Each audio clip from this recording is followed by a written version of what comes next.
you think you have a lot of questions about coronavirus and our shelter-in-place order, imagine what it's like for kids. They're away from school and their regular routines, and their little minds are always racing. Today in the Bay's Kris Sanchez live this morning at her home where her children are.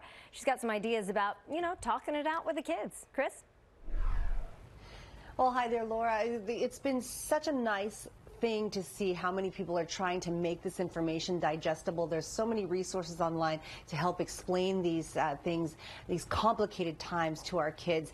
This is one of the best visuals that I've seen. We keep talking about flattening that curve, and this explains why it's so critical. On the left, the high peak is the number of people going to the hospital at the same time because they didn't stay away from each other. They all get sick. The hospital capacity is overloaded, and then doctors have to decide who gets that ventilator, who gets that bed. The more gradual curve is what happens when we stay away from each other. We slow that spread, flatten that curve. We don't get sick at the same time. We don't all go to the doctor at the same time, so there are enough resources for everybody.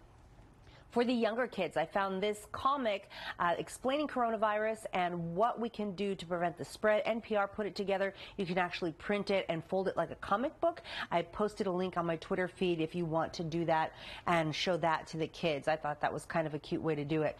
For the older kids, we got a little bit more science-y. I thought that this was good. It's a TED-Ed explanation of how a virus works. My 11-year-old science teacher, before classes were canceled, explained this in class. And I'll tell you, it made her feel a lot better.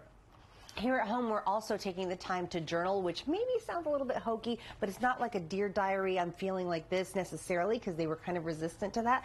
But I told them to document it like a historian, because this is really going to be one of the biggest stories of their childhoods.